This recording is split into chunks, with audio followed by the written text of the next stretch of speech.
Months away from his inauguration, Donald Trump has just pulled a predictably cynical, sleazy, hypocritical, and bad faith stunt that many MAGA Republican politicians are lining up to enthusiastically support as the battle over the federal judiciary continues. And this is an ominous indicator about what Trump's cabinet will look like. And the whole thing is a disaster, and we have to talk about it. But before we do, if you end up liking this video and you want to support the channel, please be sure to hit the like, subscribe, and alert bells before you go. All right, friends, no clips, but just a lot of tweets to look at. Okay, so Donald Trump went to he went to Twitter today to say the following: any Republican senator seeking the coveted leadership position in the United States Senate must agree to recess appointments in the Senate without which we will not be able to get people confirmed in a timely manner. Sometimes the votes can take 2 years or more. This is what they did 4 years ago, and we cannot let it happen again. We need positions filled immediately.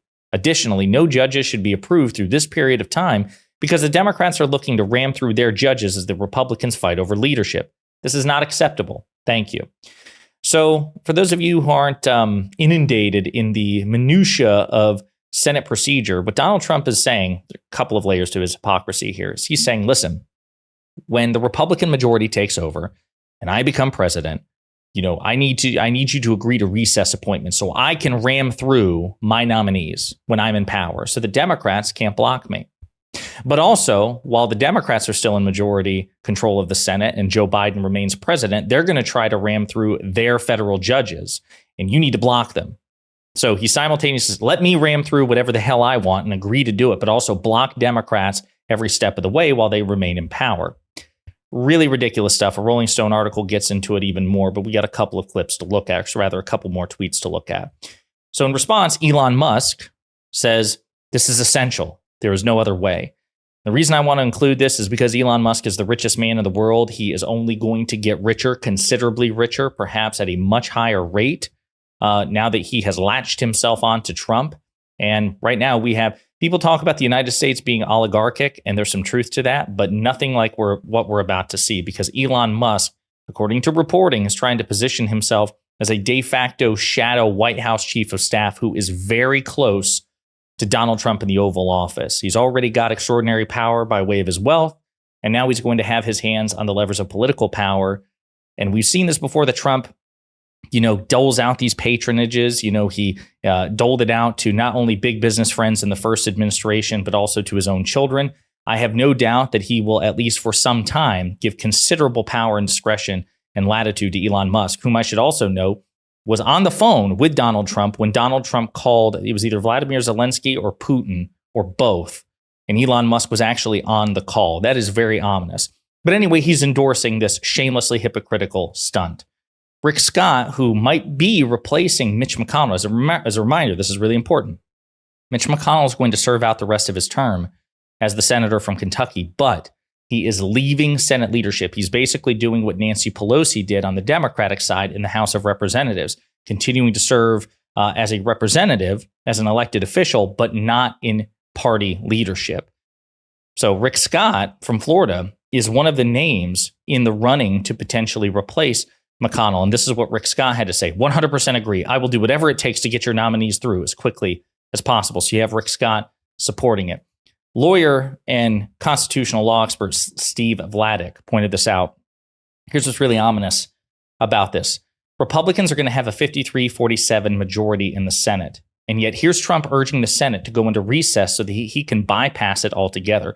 In other words, Trump wants to install people who couldn't get through even that Senate. It's going to be a long 4 years. Think about that. What Donald Trump is saying is, despite having, it's not a 50-50 split Senate. He has a surplus of 3, okay? He wants to appoint people. He believes that he's going to be able to appoint people, or won't be able to appoint people who get through that Senate. Think about that. Think of who Donald Trump is. Think of how the Senate is comprised and what their character is. And he is worried that he might face resistance from even that Senate. That doesn't bode well for those of us seeking competent, experienced leadership in the executive branch. What the hell, who the hell is he trying to nominate that he doesn't believe could get through a Senate majority where his Republicans have 53 seats? Yikes. Vladeck also said, during the lame duck period after the 2020 election, Republicans confirmed a number of Trump's judicial nominees, including Judge Aileen Cannon. That's the other level of hypocrisy. So Trump at the end of it says, hey, do whatever you can to stymie, to thwart the Democratic majority in the Senate from confirming President Biden's judicial nominees in the lame duck. Do whatever you can, throw any roadblock you possibly can. But Vladeck's pointing out that when Donald Trump was the lame duck in the aftermath of the 2020 election, which he lost, that he wanted, and Republicans complied because they were in the majority at the time, they confirmed as many judicial nominees as possible. You see the hypocrisy there? You see the staggering hypocrisy? Rolling Stone goes into more detail. Despite enjoying a 53-47 majority in the next Senate, Donald Trump called for any Republican senator seeking the position of majority leader to agree to make recess appointments during his administration, bypassing the traditional confirmation process.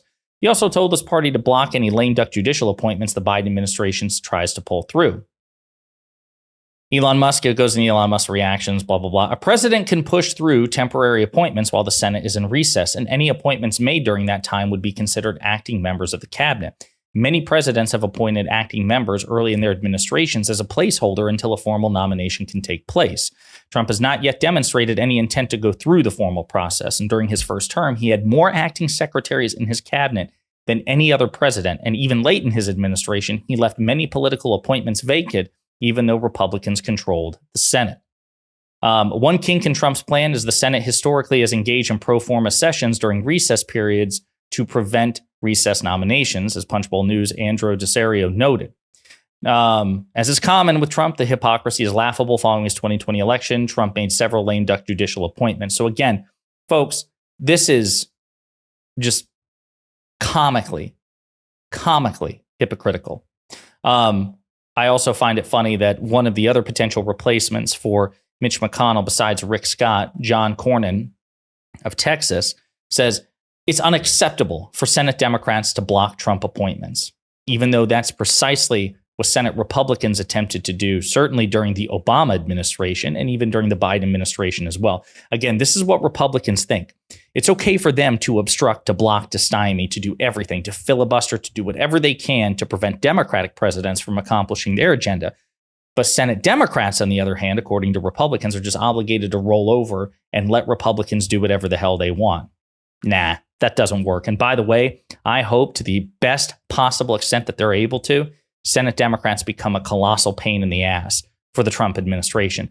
Senate Democrats and House Democrats, if God forbid, which is looking increasingly likely this is going to happen, by the way, if God forbid House Democrats remain in the majority after all of the House races are settled, they should do everything in their power as well to stymie House Republicans. Now, that's a lot harder because there's no filibuster threshold. But by the way, I should also point out, Republicans say, oh, we're not going to touch the filibuster. Republicans did touch the filibuster. Republicans removed the filibuster for Supreme Court appointees. Nothing obligated them to do so. They made that decision to rescind the filibuster requirement so that you could pass Supreme Court appointees with a simple majority, and that was to help Trump. They did that back in 2017. They can say that, oh, we have a high-minded, principled approach. But please rest assured, if Donald Trump and MAGA Republicans want to accomplish something that they believe requires getting through the filibuster, they will break the filibuster to do it. You can say, well, why didn't they do that before? And again, I'll say, well, they did do that before with Supreme Court appointments. So they did actually break the filibuster. And then if you say, well, okay, fine, besides that, why didn't they break the filibuster for other things? Well, because all the other stuff they wanted to do didn't require the filibuster. When they tried to appeal the Affordable Care Act, for example, that was the big one. Oh, we want to, repeal and replace Obamacare. They did it through the reconciliation process, which meant you only need 51. You only need one more, that half plus one. So 50 plus one. And they still couldn't get it done, even though they had more than 51 senators at the time. There were a couple, I think it was Lisa Murkowski, Susan Collins, and I know John McCain was the final downvote. The point is that the Republican agenda isn't particularly ambitious. They want tax cuts for the rich, which doesn't require a filibuster. They want to cram through judicial and Supreme Court vacancies. That doesn't require the filibuster, thanks to them.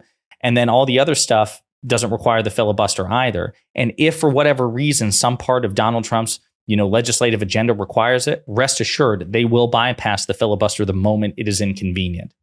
They don't have a principled position on this. If they did, they would never have broken the filibuster for Supreme Court appointees. So let's just put that to bed. Again, note the irony and the hypocrisy. Again, these Republicans think it's just okay to block Biden and Obama and Democrats, but Democrats can't block Trump. And again, I think that this is something going into this that Democrats should disabuse them of. No, we're going to use the same tactics you do. And if you don't like it, don't ever do it when we're in power again. And maybe we'll talk. But otherwise, we're not going to indulge in this asymmetry. I should also point out that Chuck Schumer, the current Democratic Senate Majority Leader, is doing everything in his power. He says, filling these judicial vacancies are a top priority for the Democratic majority in the Senate. They have, Biden leaves office on January 20th. I can't remember when the Senate itself changes hands. I know the House does on January 3rd, but they have time. Right now, I think the final number is Donald Trump in his first term appointed 234. He had 234 judicial confirmations. I think the Democrats are like 14 behind. I think they're 220, 222, something like that. So there's an opportunity. There's a possibility that they could equal or surpass the number of Trump confirmed judges, that they can get that done for Biden. However, the margins are so slim, Republicans are going to do everything in their power to roadblock, to roadblock, to roadblock. So they might be successful. I should also point out that Joe Manchin, the former, I shouldn't say it, he's still a Democrat. The lame duck Democrat who is leaving office next year because he didn't seek re-election. He's previously said he won't confirm any other judicial vacancy unless it has Republican support. And if that goes for any judicial vacancy, then that means Manchin won't vote for any of them because no Republican is going to vote to confirm any of Biden's nominees at this point. Probably not even the likes of Susan Collins and Lisa Murkowski because they don't want to risk Trump's wrath. So then you'd have to rely on Kyrsten Sinema, the former Democrat turned independent, fingers crossed there, and Vice President Harris to break the tie vote. It's a big, big, big if.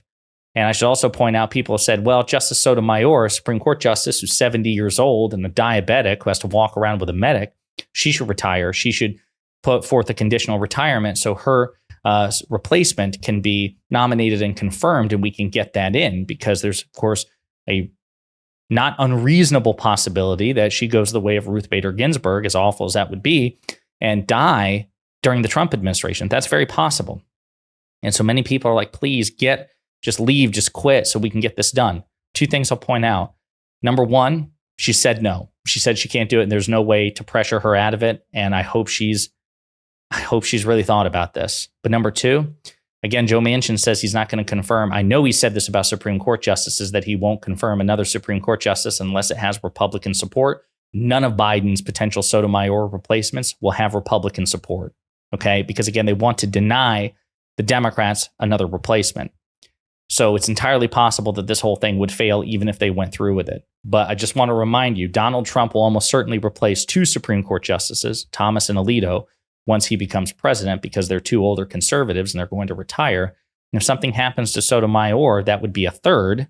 So there's a timeline out here, folks. There really is, where at the end of Donald Trump's second term, or by the end of Donald Trump's second term, he will have appointed Gorsuch, Kavanaugh, Amy Coney Barrett, two replacements for Alito and Thomas, and potentially a third if the worst happens to Justice Sotomayor. So there are a few timelines in the multiverse where Donald Trump has single-handedly appointed 6 Supreme Court justices.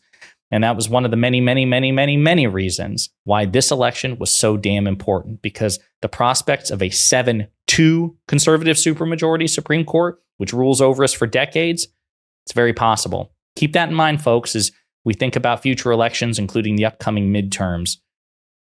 Something to think about. In the meantime, let me know what you think in the comments.